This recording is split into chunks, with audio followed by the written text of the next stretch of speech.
You just went downtown, yeah. That was it. You know, if you had the price to pictures, you were doing well. You really were doing well. I remember my first date. Do you remember your first date? Yeah. I remember my first date. I sold 2 stout bottles. And we went to the Regal. That's a fact. Stout bottles, tuppence each. Fourpence to get into the Regal up above. Young man out the Mercy. First date. Had a pen out the bull's eyes. And she complained. She said they're hard. And I said, you got him soft. That was the end of the romance. And then, all of a sudden, this newfangled gadget came out. Cadbury's Club Milks. And a coffee and a club milk. Perfect. It was a great way of sitting down with a girl in a cafe. That you really had her impressed if you could bring her for a coffee to the Lido or the Odin Cafe. And then you had Mackey's Cafe on the Quay.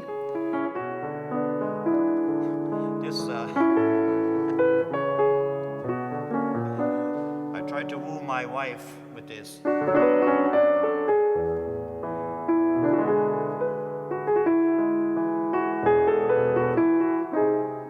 Before she was my wife. From a very early age, I'd be looking at fellas to, to get into the pictures and all that sort of stuff. And then, if they even took you in then for into the Savoy Cafe for a cup of coffee, you'd know they really liked you. Always be trying to make out the coupons to get to the pictures. Sure, you get a penny back on a bottle when you bring it back. Or if you bought a comic, you get a penny on that when you bring it back.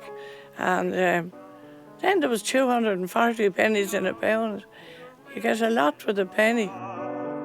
They say that love's a word we've only heard, but can't begin to know the meaning of. We lived at cinema. Yeah, and that's the cinema. And as Helen's dad used to say, if life was only like the movies. And you know what? We didn't even call them cinemas. We called them picture houses. Terminology like movies and cinemas, they weren't really used that much. It was a picture house, we called it. And the first one that came to Waterford, was built in Waterford, was the Coliseum. The Coliseum is just down the road. It was down on Adelphi Quay. And that, there was Mrs. Kerr was the most famous manageress of the Col. We used to call her, what's her name? Olive. Because she was like you know, I was a Popeye. She was so tall. Managing the kids, making sure that they can get up to anything. Particularly at late to be shining on the back seats. But it was wonderful, yeah.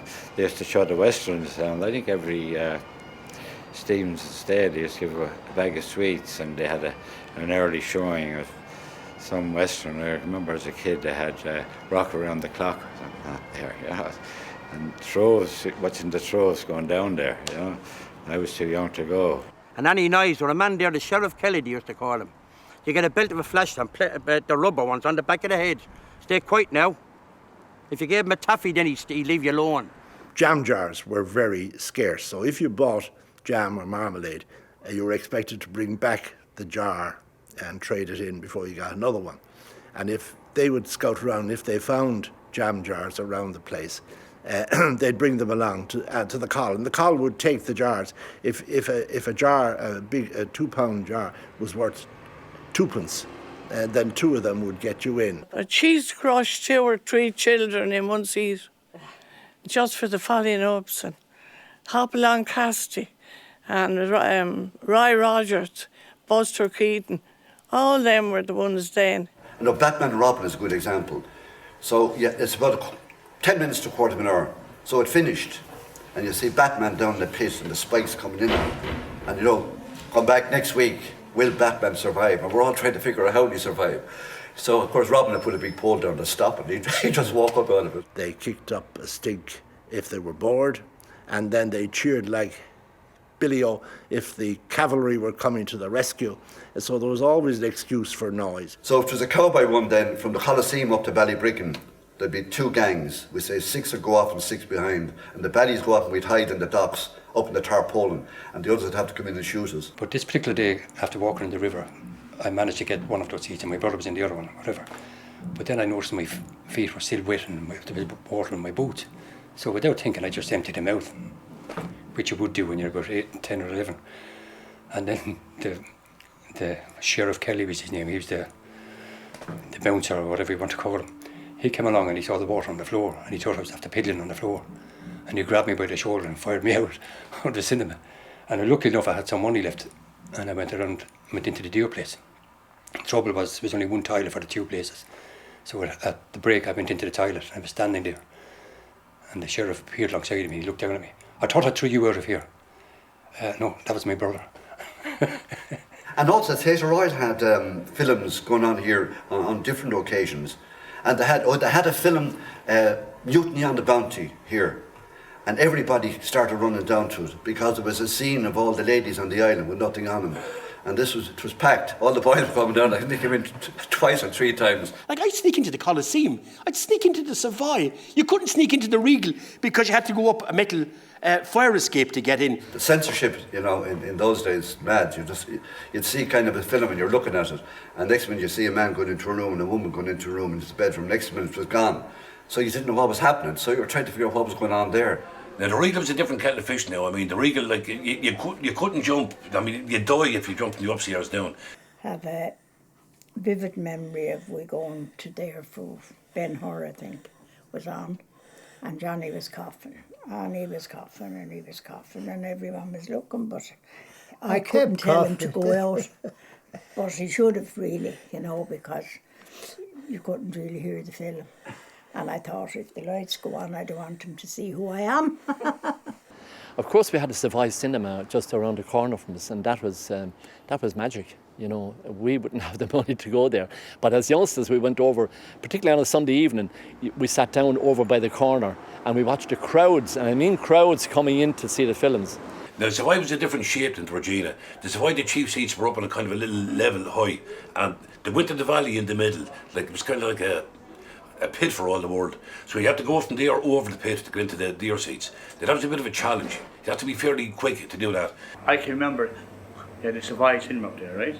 I can remember at that door one evening, it's around October time, and we're trying to take, and there's a queue from the Savoy to that shop door there, and that must be 80 yards. I often saw the Savoy now. I wasn't left go when I was young. And when the door is open, you'll be lifted in with the crowd. Mrs. Madigan from Stephen Street used to hold the line in the queue for the gods, for the whole lot of us when we go down to the matinees. And we'd always say to her that there was some lads outside creating trouble. So she'd run out with her torch, come outside it, and one of our lads would slip in. So we'd be 2 of us telling her 3 of us, but one would slip in. But sometimes they were caught because they'd go into a seat and then there might be a guy after going to the toilet, he'd come back looking for his seat and he was caught, you know. Because at that time, you'd notice, every house was full. Every seat was full in there, you know. Mr. Cunningham was a man that worked in the cinema, like Mr. Forrestal and that they worked. And when he'd see our Aunt Esther and us, he'd say, we just walk down, and he'd say, stand back there and let that woman in. She's keeping us in our job. In the Regina, there was a different story. Everything was on the one level.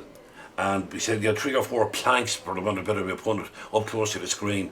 And next to that, there was a small little kind of a divide more than the wall. So you had to go over the divide to get into the deer seats. O'Brien's Model Bakery was there, and that was knocked down. And this was another Breen enterprise. And on the 1st of April, 1957, they opened with High society. And there was a queue up past Patrick Street, the whole way up. When the interval came, all the people came out because there was no shop. There was no shop in the cinema. In the cinema. And they used to come out and across to us. So at half time, you'd have extra people in to help you. You had the ice creams all cut ready to go. Once the interval came on, the ads came on at interval. It was a 10-minute interval. They came out and you sold as fast as you could. Regina at the time would have had the new films, sort of, you know, and the Savoy maybe a little older. And the Regal and the Call had the real old ones, you know. They were still showing the ones from the past generation. It was lovely the people used to come in. They were so happy. It was their outlet. They just done nothing, only enjoyed that night. And that was all they had, like maybe once or twice a week.